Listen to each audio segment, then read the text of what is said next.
Welcome to Inspirational Journeys, everyone. My name is Ann Harrison, and today I am pleased to introduce to you Mark Herschberg, who is an author, but he's also developed an app for authors. So we will touch on that. But first of all, let me say welcome to the show, Mark. Thank you for having me. It's my pleasure to be here. So why don't you introduce yourself to the listeners and viewers today? Sure, I have this interesting dual career background.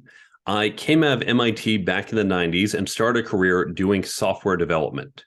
I have been building tech startups for most of my career, traditional startups, and helping big companies play startup.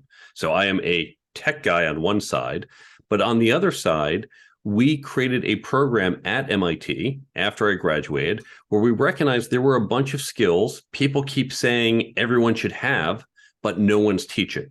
And these are skills like leadership, networking, negotiating, communicating. We've all heard of them, but no one actually teaches them to us. So we started a class at MIT to do that. I've been teaching there for 20 plus years in this class.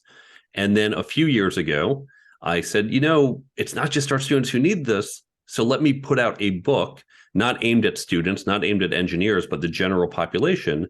So I have a parallel career teaching, and now my book, and of course I combine the two when I put them together for an app. So I am a tech person and I am a teacher / author. Wow, that's a lot. And you basically answered one of my questions that I ask a lot of my guests is what inspired you to become a writer. But you answered that when you talked about putting your teaching and your teaching into the book and the app. Have you done any other writing? For years, I was saying to MIT, let's get this content out to more people. And for various reasons, they didn't have the resources to do it. I didn't even intend to write the book at first. I thought, let me write up some notes for the class, and maybe we can share this online. So at first, it was oriented towards my students. But once I realized what I thought would be 20 pages of notes became 40, became 80. Once it's over 100, I said, this is a book. And if I'm doing a book, it should be for a wider audience and not just college students, not just engineers. So we generalized it. The advice, being a leader is being a leader, but the examples and other things we pick for a more broad set of content, not just engineering content. I had not done much writing before, to your question, but now I have a weekly blog for the book. I also have a second blog that I do about every other week for how I look at the future of media, and that relates more to the app. Oh, okay. So let's talk about the process of the writing the book. Did you outline it before you started, or did you just sit down and start writing the notes and then organize them later? How did that come about? I probably have one of the most chaotic processes of any author you've had on the show. So again, I didn't think about this as a book to start, and I thought, let me write up notes. So as I was traveling a lot for work, I would spend a lot of time sitting on airplanes, staying in hotels. I just thought, let me just start putting some of this together. Okay, well, my students, we talk about this. They ask me these questions. So I'll write up a page or 2 pages on this topic, on that topic. And again, I thought it would be 20 pages. But as it got big, once it got past 100 pages, I said, okay, this is a book. Wait a second, I have all these disparate notes. I need to organize it. And that's when I went back and I said, let me look at all the research, not just what we've seen at MIT, but from elsewhere. And we see there are these consistent topics, these consistent categories. So that let me organize it into my book has 10 chapters, 1 chapter per topic. One topic is leadership, another is networking. And then let me fit this content in there. My book's about 80,000 words. I've got at least another 60,000 of things I wrote that just didn't quite fit in there, that wasn't totally on topic. So there was a lot of cutting as well. Right. So are you going to use that information for a possible companion or a new book that's aimed at you? You are exactly right. My first thought is, here's volume 2. Now, I've got a couple different books I'm thinking of as a follow-up. Probably I won't do volume 2 of what got cut, putting it in separately. I think I'm going in a different direction for the next book I'm thinking of. But somehow, whether this goes into the different books, whether it goes into the blogs, or whether there is a volume 2, TBD. But never, as a writer, never throw away Uh-uh. anything. Uh-uh. Save it off to the side because you Right. never know when you'll need it later. Oh yeah. Oh yeah. I get you. So now that okay, so for those who don't know, let's say there's a new listener that or new viewer that finds my podcast or my channel. Say they don't know, what is MIT? MIT, Massachusetts Institute of Technology. Okay. It's a school in Cambridge. That's one of the top STEM tech schools in the country. Okay. Just for those who may not know that. So, let's kind of delve into the app. So, how does the app help authors? What is it used for? When I was doing my book, I said, word of mouth marketing is really important. Unless you are some big celebrity and they're putting $50,000 into your PR campaign, a lot of it's on you. We have limited time and budget. So word of mouth is what we want to get. But word of mouth marketing only works if people actually remember your book to talk about. So how do I stay top of mind? Boy, wouldn't it be great if I could remind someone every day, like, hey, think about my book? But of course, no one wants to just have you pester them over and over. Fortunately, in my experience as an educator, I know we often forget what we read in books or hear on podcasts. How often do we read a business or self-help book and then we forget it 2 weeks later? We know spaced repetition works. That's a fancy name for see it again. It's why we cracked open the book again to study before the test. So what if I could remind people of the content in the book to help them retain it, but at the same time, and remember what book it came from, remember it's from my book, to help my book stay top of mind. So what we created, the Brain Bump app, the Brain Bump app is like a cross between a book summary app, a flashcard app, and a daily affirmation app. It takes the key ideas from nonfiction sources, from business books, self-help books, we'll expand to other categories later, takes those ideas. So you've got like your flashcard, but it's not question and answer. And the app user can either say, I need some advice today, can open it up. And since all the advice is tagged, like hashtags by category, they can get what they need on the spot. Or they can set to get a daily reminder. It's like a daily affirmation, but with advice from your book. And that helps them remember it. And that helps you stay top of mind. Okay. So, since I have both nonfiction and fiction authors and readers on as my audience, would this be helpful for fiction authors out there who are trying to get their books into the hands of readers?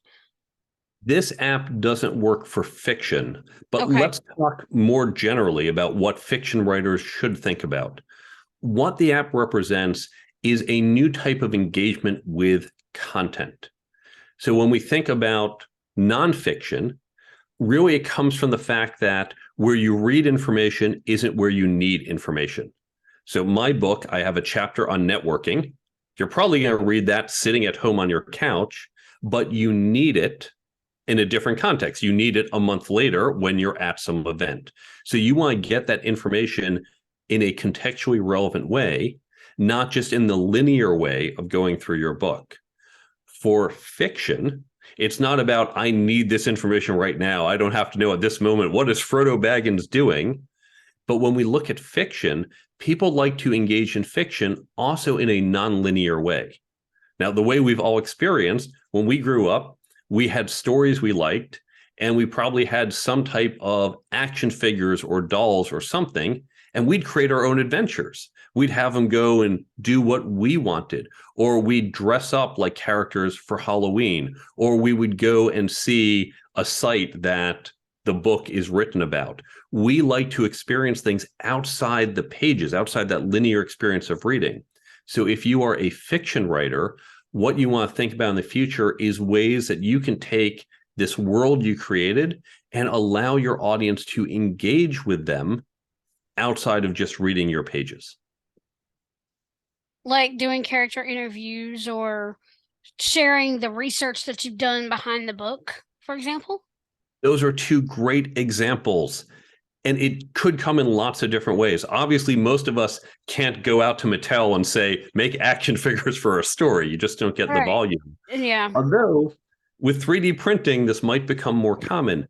But doing an interview as a character, we see, for example, with TV shows, they have the behind the scenes, or we see the TV show, they might, for example, have a character do something, create a website.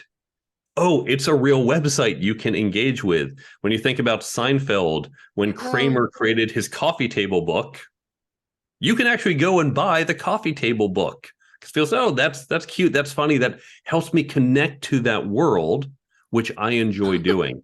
you make me Because think of Dog with a Blog. of Dog with a Blog, Yeah, the Disney channel show where the dog is actually writing a blog. I don't know that one, but that's a great example. You So if that's what you remind me of. My daughter used to watch that when she was little. and they create a real blog that you could go to and see, right? I think so, yeah. And that's how you take it out of just, okay, I'm going to watch the show start to finish, but now I can start to engage with it in other ways. And that's what we want to do. We want to create this larger world that people can engage with in ways beyond just, I hit the last page of your book, I'm done. Right. So now I am going to ask you a question, and this may not be something that you've thought about, but I want you to think about it because I am a totally blind author, and there are totally blind authors and readers out there. Have you, and I don't know what platforms your app is on, but have you thought about making it accessible for like voiceover with app with iOS or talkback with Android for those blind users out there who want to create the content and engage readers with their books?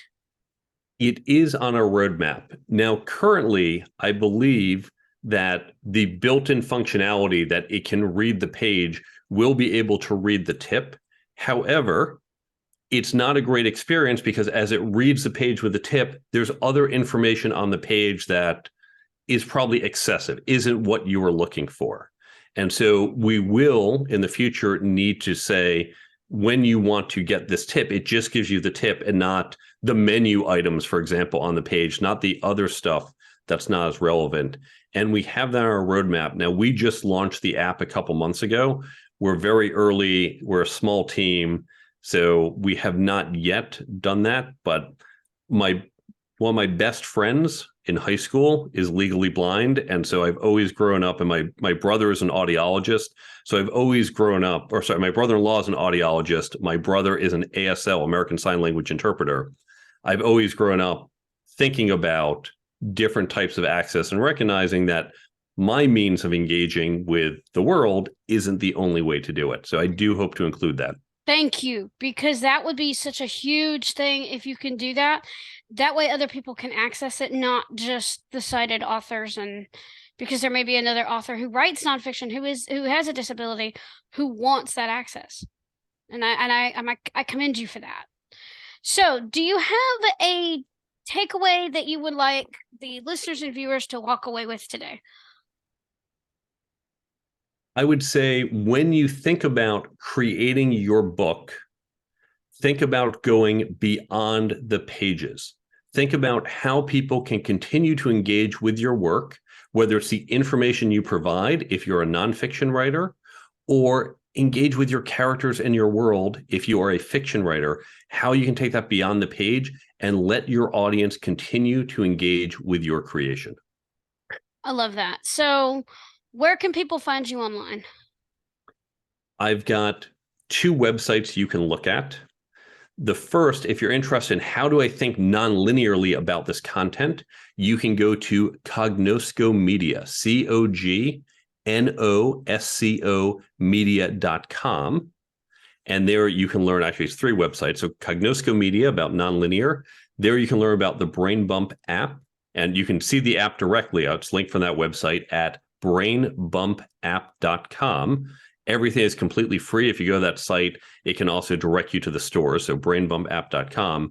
And then my book, the one I wrote, the Career Toolkit, you can find more about that and get in touch with me at thecareertoolkitbook.com. So three websites, all with different information. And you also are on all the social medias, right? I am on LinkedIn, Facebook, the others, and from those websites, you can follow our links to see us there. Okay. So, do you have a call to action, like a challenge or a resource you'd like to share as we close out? I would say check out the Brain Bump app. So go to brainbumpapp.com. And from there, you can learn more about the app, which is completely free. You can click the links, or if you pull it up on your computer, you can also snap a QR code, and that's going to get you to download the app completely free. You can check it out, see how it's used. We've got an ever-growing set of content. We're like a streaming service that every month more content gets added. So we've got more books coming onto the platform, more podcasts, more blogs coming onto the platform. And this is going to help you retain some of the great ideas you get from our content. Well, thank you so much for being on the show. And as I close out, I have a challenge for you. We challenge you today to go out there and read to get inspired, write something inspiring, and share your creation with the world for two reasons. One, your story matters. And two, when you touch one life, you've touched thousands. Thanks for joining us on Inspirational Journeys, everyone, and have a blessed day. Take care now.